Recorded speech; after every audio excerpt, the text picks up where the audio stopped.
Le point de départ, c'est que, en travaillant sur mes autres ouvrages, qui portent sur l'histoire de la parapsychologie, l'histoire de la voyance notamment, j'ai souvent rencontré des allusions au dossier du Titanic, les phénomènes paranormaux notamment de vision à distance et de précognition. Mais je n'avais pas d'idée préconçue sur la chose. Et finalement, je m'y suis penché et j'ai découvert que c'était un dossier tout à fait passionnant, qui a été déblayé depuis 70 ans par les chercheurs anglo-saxons, qui bien sûr ont systématiquement accumulé l'information sur les cas. Il faut savoir qu'il y a un énorme travail qui a été fait d'une façon générale sur l'histoire du Titanic, sur les personnes des rescapés, etc. Tout a été fouillé. Et donc les chercheurs anglais-américains ont construit un dossier assez impressionnant de cas de prémonition, de vision à distance, de télépathie, donc liés au naufrage. Alors, la plupart de ces documents sont dans des revues spécialisées, des revues de parapsychologie confidentielle. Il y a un livre qui est sorti d'un chercheur américain qui s'appelle George Behe, qui est Psychic Forewarnings, donc les prémonitions psychiques concernant le Titanic. Et donc j'ai travaillé sur ce dossier auquel j'ai rajouté des recherches personnelles. Et j'ai découvert donc un phénomène tout à fait intéressant, même parfois stupéfiant. Je dois dire qu'au début, je n'y croyais qu'à moitié. J'avais l'impression que ces affaires de Titanic relevaient plutôt de la rumeur. Donc j'ai systématiquement dépouillé toute cette littérature et il m'est venu l'idée de faire un livre donc, qui porterait sur cette question, mais en l'éclairant, si vous voulez, avec les connaissances qu'on a aujourd'hui. Parce que la plupart de ces ouvrages ou de ces textes faits par les chercheurs anglais datent des années 1960, 1970, voyez. Et donc aujourd'hui, on a une masse d'informations, des concepts nouveaux, etc. J'ai voulu mettre tout ça en jeu. Et puis mon autre intention, vu que j'ai fait un livre dans une collection davantage grand public, mon autre intention, c'était si vous voulez, de faire une démonstration pédagogique. C'est-à-dire montrer aux gens comment raisonnent les parapsychologues, quels sont les critères qu'ils emploient pour juger les cas, les phénomènes, car je suis persuadé que dans l'immense majorité des cas, le grand public n'a aucune idée de tout ça. Donc ce livre est à la fois une information sur l'affaire du Titanic, mais je vous dis une sorte de pédagogie sur les façons de procéder des parapsychologues en fait. Se poser la question du type de dossier qu'on possède. Alors, il faut distinguer deux niveaux dans cette affaire. Il y a ce qu'on pourrait appeler les prémonitions littéraires, et il y a les prémonitions vécues avant, pendant ou pendant le naufrage. Vous voyez ? Donc, d'abord les prémonitions littéraires, ça c'est peut-être le dossier qui est le plus passé dans le grand public, à cause d'un cas qui est maintenant connu de beaucoup de gens, qui est celui de Morgan Robertson. Donc, je résume rapidement la vie de cet étrange personnage. C'était un écrivain américain qui avait été marin et qui, à la suite de problèmes d'alcoolisme et de vision également, avait dû abandonner la carrière médicale pour devenir écrivain. Il s'était spécialisé dans le roman maritime et il était devenu un romancier assez connu dans ce milieu. Oui. Et Morgan Robertson, en 1898, a écrit un roman qui s'appelle Futility en anglais, Futilité, et qui raconte l'histoire d'un énorme steamer, le plus gros qu'on ait jamais construit à l'époque, qui, lors de son deuxième voyage, pas pendant le voyage inaugural, mais pendant le deuxième voyage, qui allait de New York à Southampton, se brise sur un iceberg à la suite des exigences de la compagnie maritime. Le bateau était absolument révolutionnaire et devait à nouveau battre un record de vitesse pendant la traversée. Il avait battu un premier record pendant la première traversée et il devait rebattre un record pendant la deuxième traversée. Et donc l'histoire commence au départ de New York. Le bateau à toute vapeur se lance dans la brume, au mépris de toutes les précautions les plus élémentaires. Et à bord du bateau, il y a un marin malheureux, alcoolique, qui va être le héros de l'histoire. En fait, c'est la projection autobiographique du romancier lui-même. C'est un ancien capitaine de vaisseau qui a été déclassé par suite d'une histoire d'amour qui l'a fait tomber dans l'alcoolisme. Et donc, il est devenu simple matelot, il nettoie le pont. Il est toujours ivre. Et au moment où l'affaire commence, il est justement sur le pont. Le bateau, quelques heures après être sorti du port de New York, coupe en deux un petit navire qui se trouvait malheureusement sur la trajectoire. Et pour ne pas limiter sa vitesse et donc pour ne pas diminuer sa moyenne, il refuse de s'arrêter. Et c'est comme c'était de nuit, pratiquement personne n'a été témoin, sauf quelques hommes de bord. Et justement, le héros fait partie des gens qui ont assisté au naufrage. Donc le capitaine les convoque dans son bureau et les achète, les uns après les autres. Et le héros de l'histoire n'a plus rien à perdre et justement il refuse. Il dit non, je refuse d'entrer dans ce jeu-là. Je témoignerai en arrivant en Angleterre. Alors, embarras du capitaine. Finalement, on lui glisse une bouteille de whisky dans sa poche, et comme il ne peut pas s'empêcher de boire, il devient rapidement dans un état d'ivresse totale, et l'idée est probablement qu'on veut se débarrasser de lui en profitant de son ivresse. On l'envoie à l'avant du bateau pour seconder la vigie, et c'est alors que un énorme iceberg surgit de la brume. Et donc le bateau tente une manœuvre désespérée pour éviter l'iceberg et s'éventre sur le flanc gauche, chavire et pratiquement tout le monde est entraîné dans la catastrophe. Alors il y a quelques survivants, dont justement le héros qui est projeté sur l'iceberg. Voilà en gros l'histoire, hein. Et donc, ce qui est étonnant dans ce récit, c'est qu'il y a d'abord toutes les caractéristiques techniques du Titanic, vous voyez, les conditions dans lesquelles le naufrage a lieu, de nuit, par temps de brume, la suite d'une vitesse excessive, etc. Les détails concernant la position du héros au moment du choc, tout y est. On a l'impression que l'auteur a en quelque sorte vécu en direct le naufrage. Alors le bouquin, bien entendu, à l'époque est passé inaperçu et on l'a remarqué évidemment juste après le naufrage du Titanic. Il a été réédité à ce moment-là sous le titre le naufrage du Titanic, le naufrage du Titan, le navire s'appelait le Titan. Malheureusement, on n'a pas pu recueillir les réactions de l'auteur qui est mort juste après. Et depuis, on n'arrête pas de spéculer sur le statut de cet étrange récit. Est-ce que c'est une coïncidence ou est-ce au contraire, est-ce que c'est une véritable prémonition, voyez ? Donc dans mon bouquin, je cherche à analyser, j'entre dans les détails, et je cherche à analyser ce récit pour savoir s'il s'agit d'une prémonition ou d'une simple coïncidence.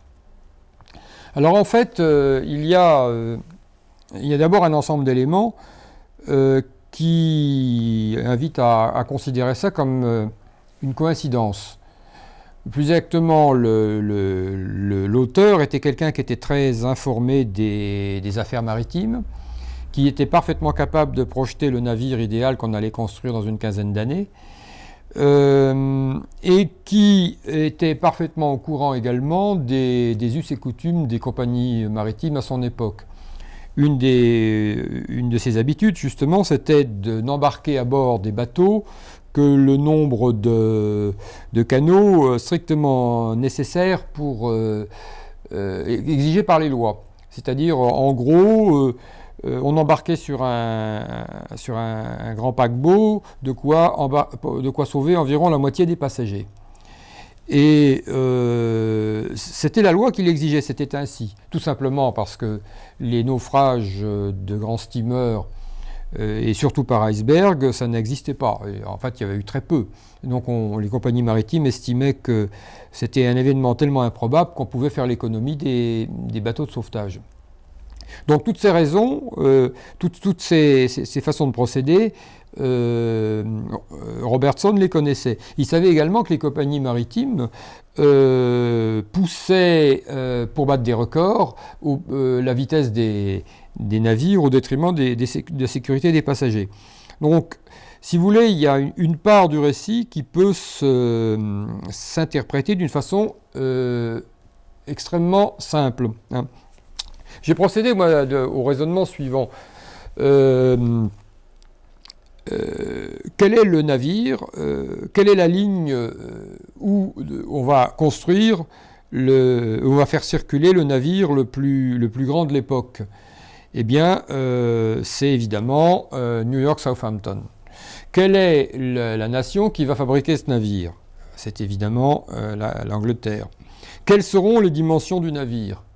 Eh bien, c'est des prospectives qu'on devait trouver à l'époque chez les spécialistes de la navigation. Quand est-ce que le naufrage aura lieu? Eh bien, plus exactement, qu'est-ce qui va provoquer le naufrage? Ça ne peut être que le choc avec un iceberg. Il n'y a rien d'assez massif en temps de paix pour entraîner dans le naufrage un navire aussi gigantesque. Quels sont les moments où ça va se produire? C'est évidemment au printemps, lorsque les icebergs se détachent de la banquise. Ça ne peut évidemment se passer que de nuit, et ainsi de suite. Donc finalement, l'ensemble de l'événement peut s'expliquer d'une façon rationnelle.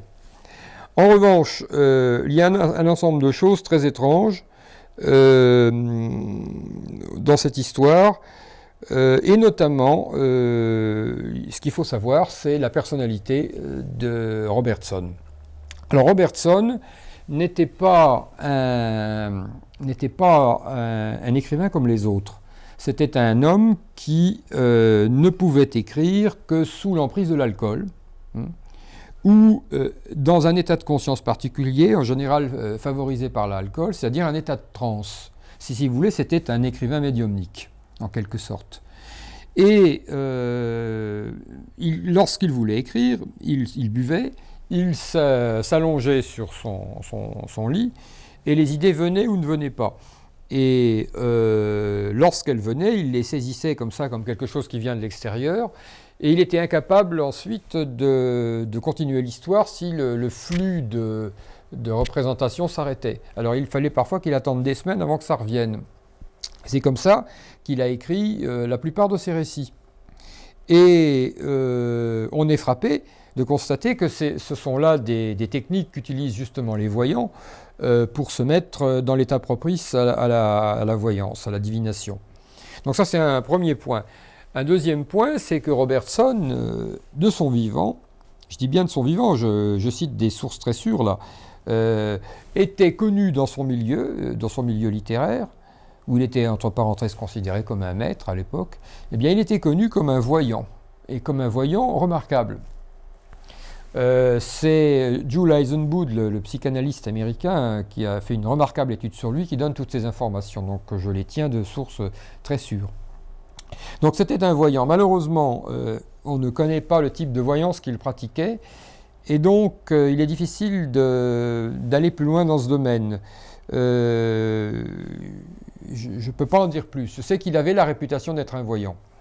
Donc c'est quand même un phénomène tout à fait extraordinaire de penser que l'homme qui a involontairement prévu le naufrage du Titanic, dans un livre qui s'appelle Le naufrage du Titan, qui a décrit toutes les caractéristiques techniques du bateau, toutes les caractéristiques de l'événement, l'atmosphère qui régnait à bord du bateau, qui emploie même les formules qu'on va employer sur le Titanic quand il coulera, voyez.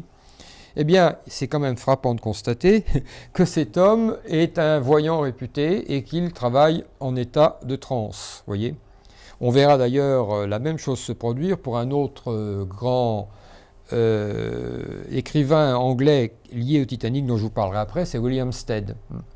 Et il faut aussi que je précise que dans le recueil de nouvelles où est paru le naufrage du Titan, c'est une grosse nouvelle en fait, hein, eh bien, il fait une sorte de triplé, Robertson.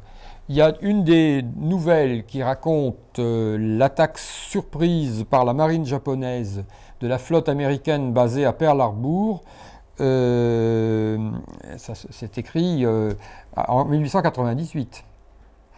Et l'autre, c'est un récit où il anticipe le radar. Vous voyez ? Et donc, trois nouvelles, trois sortes d'anticipation extraordinaire de futur. Si les Américains avaient eu le radar à Pearl Harbor, ils n'auraient pas été surpris. Ou du moins, s'ils avaient eu des radars suffisamment perfectionnés, ils avaient sans doute des embryons de radars, si je me souviens bien. Voilà, donc, premier point très étonnant, c'est pas tellement les conditions, les prédictions techniques, les détails donnés par Robertson, que le cadre, la personnalité de l'homme, hein, et les conditions dans lesquelles il opérait. Vous voyez, pour vous donner une image, supposez que cet écrivain soit une sorte de voyant connu comme Osowiecki, par exemple, dans les années 20 ou 30, ou Alexis Didier en France. On serait enclin beaucoup plus facilement à considérer son récit comme une prémonition, parce qu'on connaît le contexte du personnage, vous voyez. Comme je vous le disais, le psychanalyste américain Joel Eisenbud, qui est aussi un parapsychologue connu aux États-Unis, a fait une analyse tout à fait frappante de son cas. C'était un homme qui, semble-t-il, était tourmenté par une homosexualité refoulée, qui le mettait dans un état de tension extrême. Cet homme vivait avec une sorte de secret comme ça qu'il n'arrivait pas à assumer. Et ce qui est frappant de constater, c'est que les récits de Robertson ont toujours trait, non pas seulement à la mer, mais à des héros qui sont impliqués dans une sorte de carcan destinal absolument infranchissable. Voyez, ce qui était son propre cas, semble-t-il. Il retombait toujours dans les mêmes problèmes, dans l'alcoolisme, etc., etc. Et l'idée de Robertson est que c'est dans l'effort extraordinaire qu'il a déployé pour briser ce carcan destinal qu'il aurait en quelque sorte libéré les potentialités de voyance et qu'il aurait accroché... donc pendant une sorte de transe où il avait bu comme d'habitude, le nom du bateau. Car il faut savoir que Robertson a raconté donc à des amis que c'est pendant une transe de ce genre qu'il a vu se profiler un énorme bateau sur lequel était écrit « The Titan », le Titan. Vous voyez, donc c'est très clairement lié à une sorte d'état extrême, un état limite, hein, dans lequel il aurait entrevu la figure du bateau. Alors maintenant, je vais vous parler d'un autre cas absolument extraordinaire, qui est beaucoup moins connu que l'histoire de Robertson, mais encore, à mon avis, plus troublant, si c'est possible évidemment, c'est l'histoire de W.T. Stead, William Stead. Alors, Stead était un personnage absolument hors du commun, qui à lui seul mériterait une biographie. C'est quelqu'un qui est de plus en plus connu dans le monde anglo-saxon. Je vais vous citer une anecdote. Lorsque je travaillais à la Bibliothèque nationale à Londres pour chercher des documents sur lui, plusieurs fois des livres me sont revenus avec la mention « in-use ». Et je suis habitué des bibliothèques dans lesquelles je travaille depuis plus de 20 ans, ça ne m'était jamais arrivé. Je crois qu'il y a une sorte d'extraordinaire engouement pour ce personnage dans le monde anglo-saxon. Je vais vous expliquer pourquoi. C'était d'abord il était parti de rien, d'une famille très humble, mais il avait monté très rapidement tous les échelons du journalisme, jusqu'à devenir le directeur de Review of Review et de Pall Mall Gazette, qui sont deux très grandes revues. Il était à la fois éditeur, écrivain, homme politique. Alors, c'était un des leaders du pacifisme anglais. Si vous voulez, c'était on pourrait le comparer à Jaurès pour un certain nombre de raisons qui vont apparaître. C'était une sorte de leader du pacifisme anglais. Il était un des promoteurs du féminisme en Angleterre. Et d'une façon tout à fait délibérée, il s'entourait dans son équipe de femmes, ce qui était à l'époque complètement inédit. En même temps, c'était un des leaders du spiritualisme, du mouvement spiritualiste. Et c'était aussi un des plus grands journalistes de l'époque. Et alors, comme journaliste, il avait innové dans tout un tas de domaines. C'est lui qui a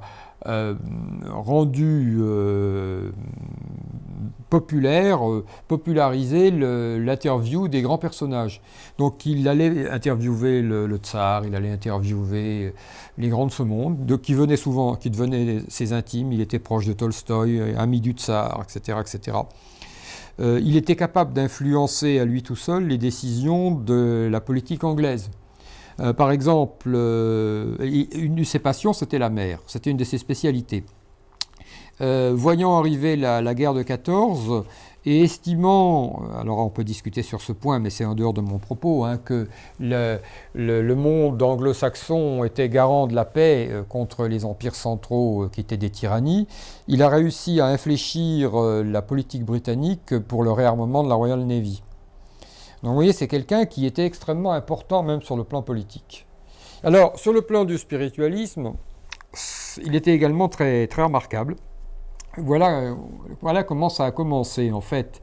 Il était encore un jeune journaliste et pétri de la Bible. Il était né dans une famille anglicane. Son père était un pasteur anglican, ou un prêtre anglican, je ne sais plus comment on doit dire.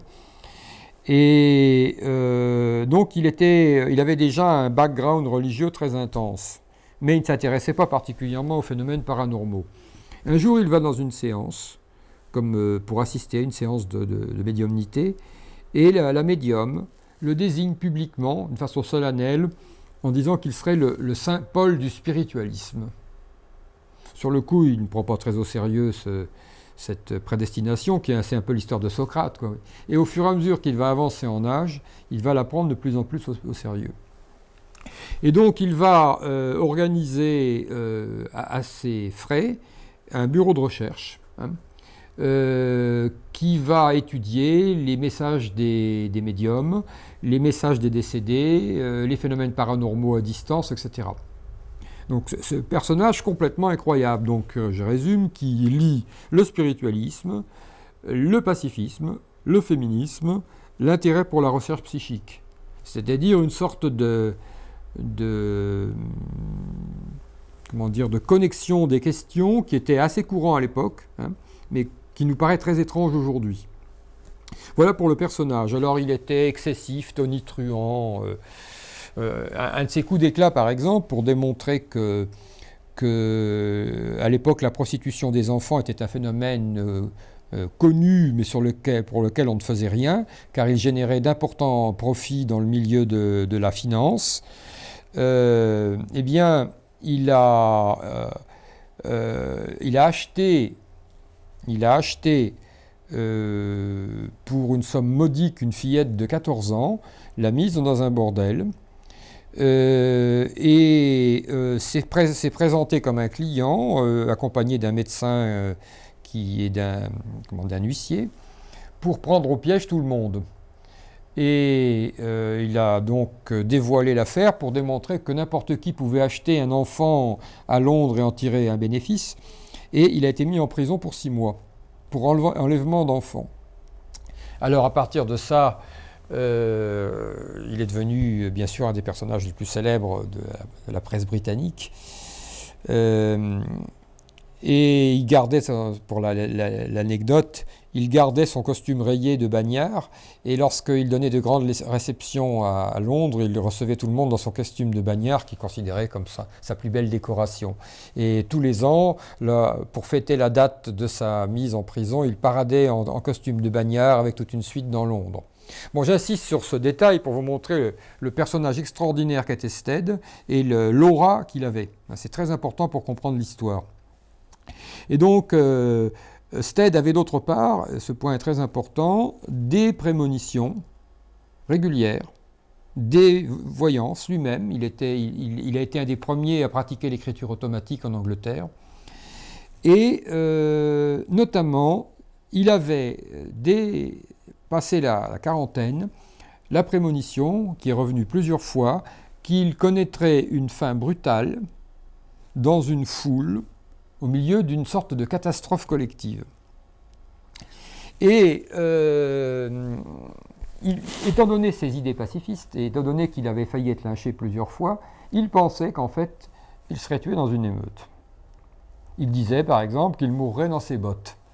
Ce qui est extraordinaire, le détail est extraordinaire quand on sait la fin qui va lui être réservée.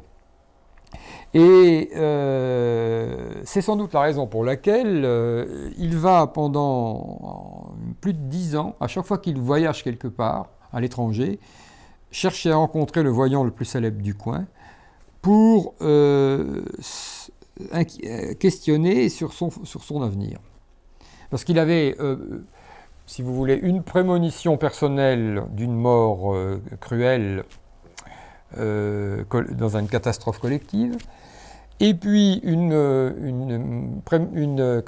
adresse publique spectaculaire d'une médium qui lui disait qu'il allait devenir le Saint Paul du spiritualisme. Il essayait de lier tout ça. Si vous voulez, comme Socrate, il enquêtait en quelque sorte sur sa destinée. Et c'est ainsi que peu à peu va se nouer autour de Stead un des plus extraordinaires chapitres de l'histoire de la voyance moderne. C'est-à-dire qu'un certain nombre de voyants vont commencer par lui prédire une fin catastrophique. Et puis, peu à peu, si vous voulez, les voyances vont se préciser, se rapprocher de la cible jusqu'au moment où réellement la voyance déterminante va sortir. Pour faire une parenthèse, c'est un peu le type de voyance que pratique aujourd'hui le parapsychologue américain Schwartz. Il a inventé une nouvelle technique qui consiste, pour faire des découvertes dans le domaine de l'archéologie psychique, c'est-à-dire découvrir des sites, des pièces, etc., à faire intervenir une meute de voyants. Il travaille en meute. Et ce travail en meute s'avère d'une redoutable efficacité. Eh bien, si vous voulez, Schwartz fait d'une façon intellectualisée, systématisée, ce qui s'est passé autour de Stead, mais d'une façon spontanée.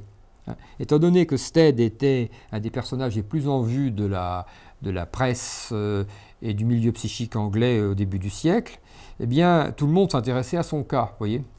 Les voyants se reprenaient la balle les uns les autres et on voit peu à peu se décanter. Alors, qu'est-ce qui se passe? Au début, ils partent sur l'hypothèse que Stead avait de lui-même, c'est-à-dire il va être tué dans une émeute. Puis peu à peu, ça change.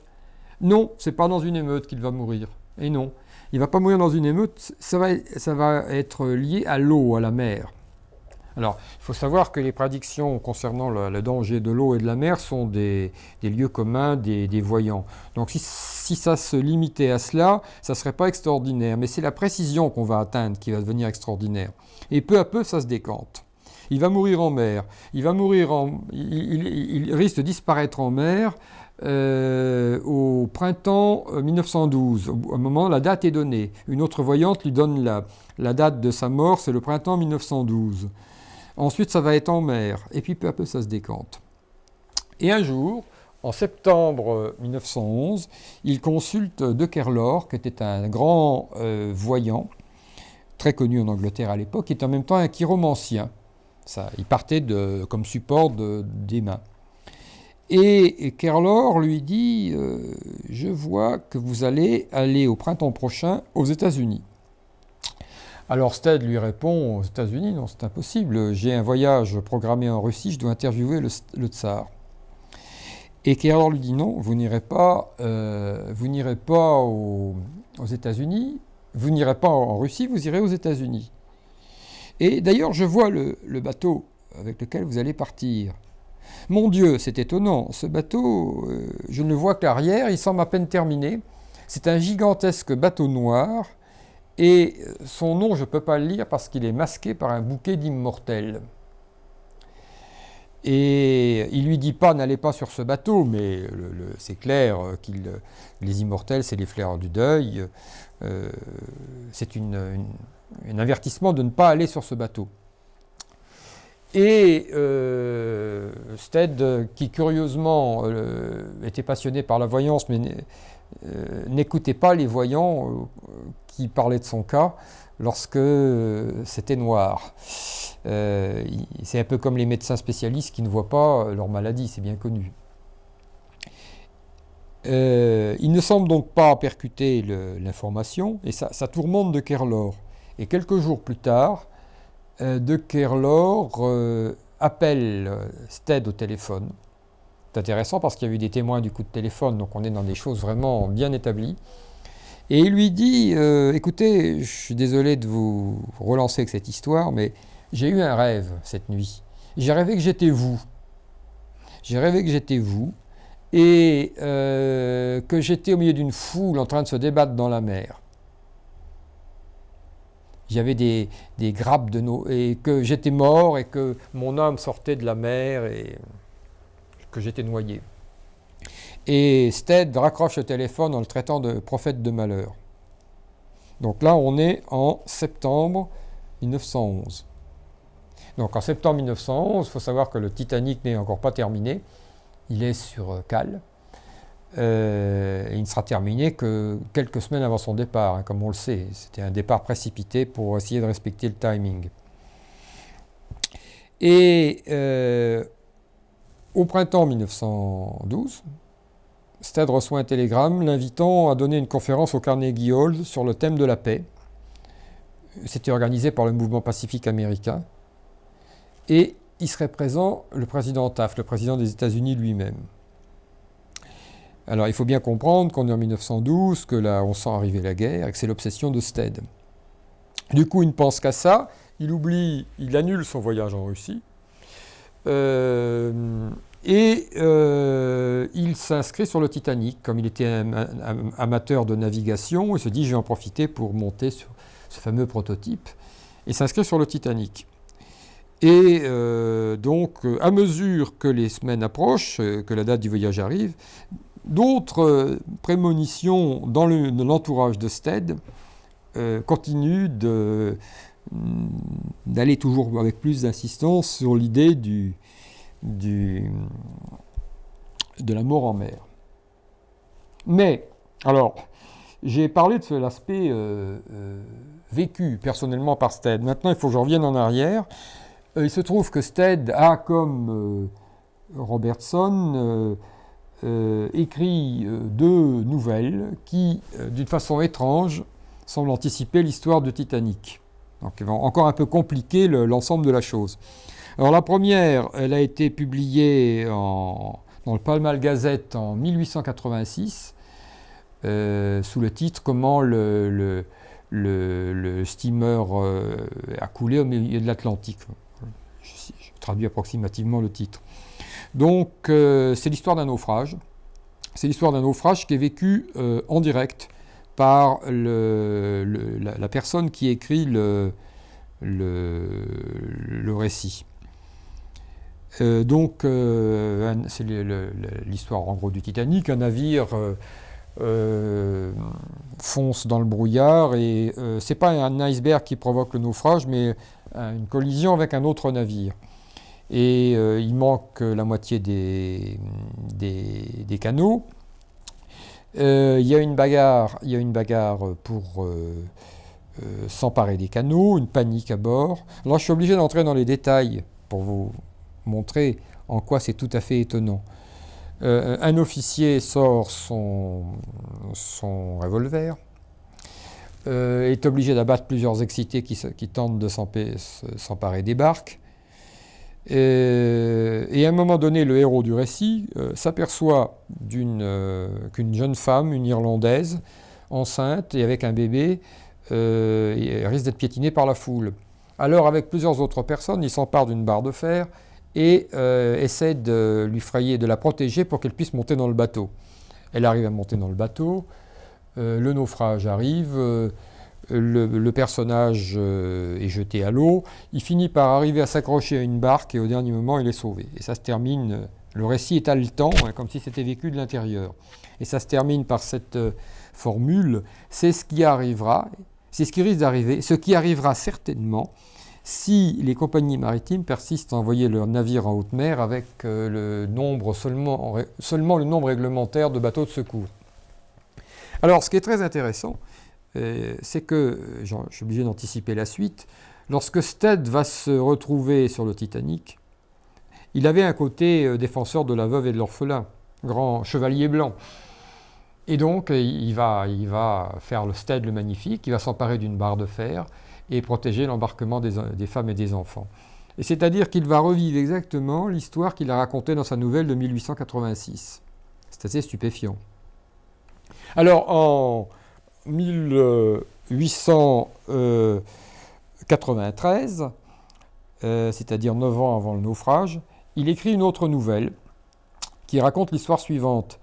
C'est un grand steamer qui va de Southampton à Chicago pour la grande foire qu'il y avait cette année-là à Chicago. Et la nouvelle, de toute façon, c'est assez significatif, s'appelle From the Old World to the New, du vieux monde au nouveau.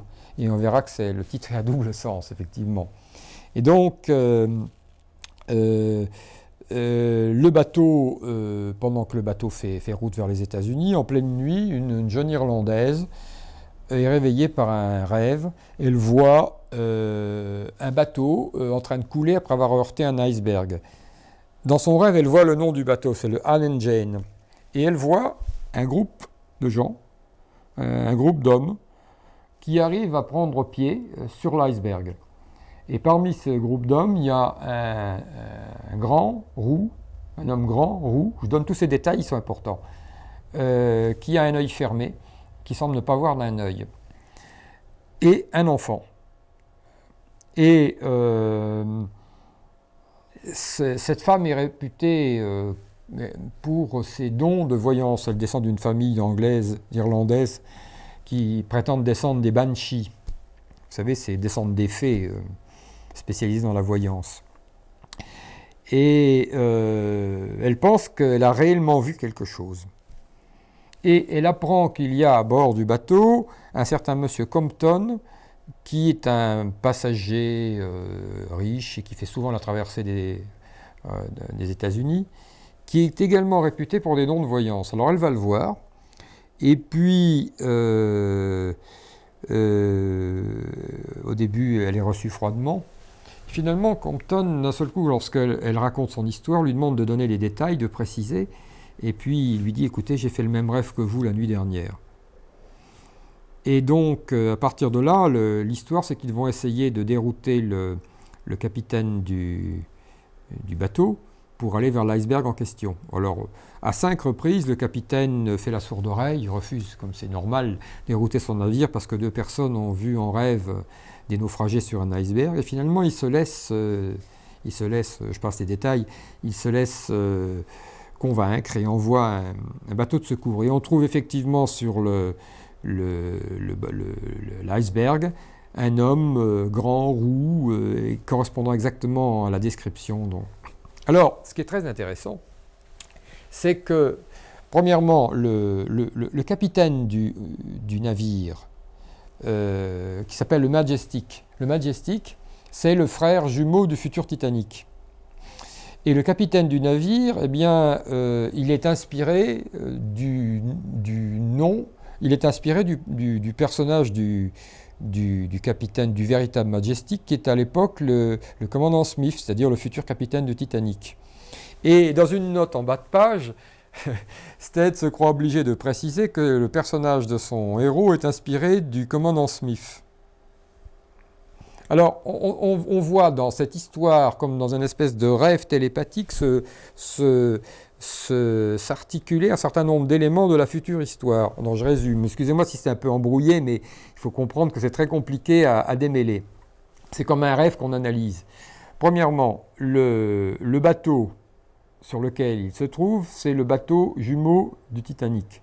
Le marin qui est le commandant de ce bateau, c'est le futur commandant du Titanic, et Stead le dit dans une note en bas de page qu'il s'est inspiré de ce personnage.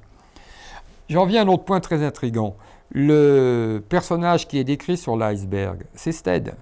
Car Stead est un personnage de grande taille, roux, et le détail qui permet de le dire, c'est qu'il a perdu un œil dans sa jeunesse, à force de lire des nuits entières à la lueur d'une bougie. Et donc, si vous voulez, les différents protagonistes sont comme agglomérés dans cette histoire, mais en position inversée. C'est-à-dire que dans l'histoire, le commandant du navire est un homme qui est prudent, pondéré, qui refuse de détourner son navire pour une histoire absurde. Et le voyant, c'est également, Stead. Il est habitué des voyages transatlantiques et il pratique la voyance. C'est clairement lui qui le décrit. Donc si je résume l'histoire, son personnage est comme éclaté, il est à la fois le voyant qui voit et le personnage en détresse sur l'iceberg. J'ai fait l'hypothèse que ce récit étonnant a complètement la structure d'un rêve télépathique. Où vous savez, dans les rêves, on voit les personnages éclater, se démultiplier, etc. etc. Ça respecte ce que Freud appelait le travail du rêve. Sauf qu'il y a une dimension télépathique tout à fait extraordinaire. Bien, alors si vous mettez en rapport donc les visions, les voyances littéraires en quelque sorte de Stead à travers ces deux nouvelles, plus les voyances qu'il a eues sur sa propre destinée, plus les voyances qui portent sur lui, par toute une série de voyants, jusqu'à la voyance la plus impressionnante et de loin qui est celle de Kerlor, où là, elle est bien antérieure à la date, elle est très précise, il n'y a aucun doute. Navire noir gigantesque encore en construction, le seul qui existe comme ça à l'époque, c'est le Titanic. Eh bien, on arrive à la conclusion que là, il y a vraiment, presque imparablement, un faisceau de prémonitions qui a joué. Alors, je continue l'histoire. Donc, Stead embarque sur le Titanic. Au dire de ses proches, mais là, ce sont peut-être des reconstructions a posteriori, il se comporte comme s'il allait... s'il partait pour ne pas revenir, il classe ses affaires, il donne des consignes à ses collaborateurs, etc., etc. Il y a une sorte d'atmosphère étrange qui plane le jour de son départ. Il embarque. Il écrit une étrange lettre à plusieurs personnes de l'escale de Queenstown en Irlande. Là encore, on est dans des documents certains, datés, etc. Il leur dit, je ne sais pas ce qui se passe, j'ai l'impression qu'une porte va s'ouvrir, qu'au-delà de la dimension de mon voyage, la dimension politique de mon voyage, je vais faire une sorte de grand saut dans l'inconnu. Alors j'attends les ordres de Dieu, je suis en ordre de marche. Très très étonnant. Comme si sa précognition continuait de fonctionner en réalité sans qu'il veuille le dire. À sa femme et à sa fille, il écrit une lettre aussi tout à fait remarquable. Il leur dit ne vous inquiétez pas, le navire sur lequel je suis est solide comme un roc, etc. Alors, il n'éprouverait pas le besoin d'écrire à sa femme et à sa fille que le plus grand bateau du monde, réputé insubmersible et solide comme un roc, s'il n'y avait pas eu déjà tout un tas de discussions sur les prémonitions, etc., etc. Voilà. Et puis donc la traversée se passe dans un premier temps, comme tout le monde le sait, dans l'euphorie. Au repas le deuxième soir, il fascine ses interlocuteurs à table en leur racontant une histoire de momie maudite qui entraîne dans la mort tous ceux qui l'ont approché. Il se laisse, parce qu'il était pas sans rire aussi, il laisse entendre qu'il l'a évidemment approché. Il conclut son histoire en faisant remarquer qu'on est un vendredi 13. et etc., etc. Enfin, il en rajoute.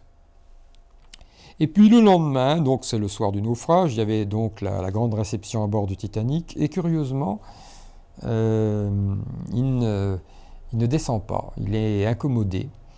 Il se fait monter à manger dans sa chambre, on ne sait pas pourquoi. Est-ce que c'est toutes ces affaires qui commencent à le travailler? Est-ce qu'il a une indisposition physique? On ne le saura jamais. Mais qu'une chose est certaine, c'est qu'il va être, un des rares témoins à assister au naufrage, au choc avec l'iceberg. Il est en train de se promener sur le pont lorsque la chose se produit. Il se trouve en somme au rendez-vous, si vous voulez. Stead va vivre à nouveau un détail très précis qu'il a raconté dans sa fiction de 1886, donc la première fiction, c'est-à-dire celle où un personnage décrit à la première personne le naufrage. L'homme en question n'arrive pas à dormir et il monte sur le pont. Et là, à un moment donné, il se promène sur le pont et il a une impulsion étrange qui l'oblige à monter l'échelle pour aller vers les bateaux de secours. Et d'un seul coup, il constate avec effroi qu'ils sont en nombre tout à fait insuffisant et que s'il y a un naufrage, eh bien, il n'y en aura que pour un tiers des passagers. Donc ça le perturbe, mais enfin il continue sa promenade et il est là à se dire des poèmes devant la beauté mystérieuse de la nuit. Et puis, à un moment donné, il a quelques instants avant le naufrage, il a le sentiment que quelque chose va se passer, il y a le choc avec l'autre bateau. Or, Stead, quand on connaît le personnage, on n'a pas l'ombre d'un doute sur ce qu'il est en train de faire. Il est en train de méditer sur le pont, sur toutes ces histoires, y compris sur sa destinée. Il est assez mégalomane, il faut le dire aussi, sur son discours qu'il va probablement donner à New York, ainsi de suite. Bref, il est en train de méditer sur le pont au moment où le choc va se produire. Et alors, un autre détail intéressant, c'est que c'est dans l'histoire de Stead, c'est la troisième nuit de la traversée que ça se produit, c'est également la troisième nuit. Un ensemble absolument incroyable de détails qui s'accumulent. Bref, toujours est-il que Stead, eh bien, dans un premier temps, il ne reconnaît pas ce qu'il avait prédit. Il est là abasourdi comme tout le monde. Un steward arrive et lui dit « Monsieur Stead, je suis embêté d'avoir à vous dire ça, mais il va falloir mettre un gilet de sauvetage. » Un gilet de sauvetage, mais qu'est-ce que c'est que cette histoire de fou? Donc il est impliqué dans sa propre littérature et il ne la reconnaît pas. Ensuite, alors on retrouve Stead le magnifique. Donc il s'isole dans un salon et se met à lire un livre qu'il a sur lui, qu'on suppose être la Bible. Puis à la fin, donc, on le retrouve armé d'une barre de fer pour protéger l'embarquement des femmes et des enfants. Puis on le retrouve à la fin en train de discuter avec des gens, avec les hommes condamnés qui sont restés à bord du bateau. Et d'après plusieurs témoins, il tente de s'accrocher à un canot de sauvetage, il reste accroché un moment, puis saisi par le froid, il se laisse couler. C'est comme ça que le personnage de 1886 a réussi à s'en sortir, lui. Il est resté accroché à un bateau, mais on l'a extirpé et on l'a monté à bord. C'est la différence, évidemment. Voilà, donc l'histoire de Stead est une des plus étonnantes que j'ai jamais lues, je dois dire. Et alors pour finir, car ça n'est pas terminé, il apparaît à ses disciples dans les jours suivants. Donc il prend une sorte de dimension christique. Il est l'homme qui a donné sa vie pour un message de paix. Et donc dans les cercles spiritualistes en Angleterre, aux États-Unis, il apparaît et délivre un message où il s'excuse de ne pas avoir écouté les propos de M. Dekerlor. Voilà. Donc cette histoire est surprenante. Alors maintenant, évidemment, il faut la croiser avec celle que je viens de raconter avant, c'est-à-dire celle de Robertson. Il me paraît, en résumé, il me paraît hautement probable qu'un ensemble de phénomènes de précognition et de télépathie, de rêves télépathiques sont liés au naufrage du Titanic. Alors la question qu'on pourrait se poser, c'est pourquoi le Titanic? Et est-ce que c'est toujours le cas dans les catastrophes? Alors je répondrai que d'abord, beaucoup de catastrophes, c'est peut-être le cas, on n'en sait rien. Pourquoi on le sait que le Titanic, c'était que c'était la première catastrophe de ce genre dans l'histoire humaine. Et qu'elle a eu un impact qu'on ne peut pas imaginer. C'est égal ou supérieur à l'impact qu'ont eu le 11 septembre. Je m'en suis aperçu en étudiant la presse de l'époque. Donc c'est la première catastrophe qui a été connue sur toute la surface de la Terre en quelques heures. Et donc, on peut supposer que cet événement a eu sur l'esprit de l'époque un impact extraordinaire. L'autre raison, qui permet peut-être de dire pourquoi le Titanic et pas un autre, c'est que nous sommes encore dans une époque de paix. Il y a eu un naufrage analogue pendant la guerre, quand le Lusitania a été torpillé par les Allemands, il y a eu autant de morts, mais vous savez, en 14-18, on n'en était pas 1000 morts de plus ou de moins. Donc c'était noyé dans un océan de souffrance. Tandis que là, ça se détachait encore dans une période de prospérité et de paix. Personne n'imaginait la catastrophe qui allait arriver. Et d'autre part, en haute mer, dans un endroit complètement dégagé. Vous voyez ? Or, j'insiste sur ce point technique, les gens qui font du remote viewing savent qu'il faut donner aux voyants des cibles nettement dégagées pour ne pas les confondre avec qu'elles ne soient pas parasitées.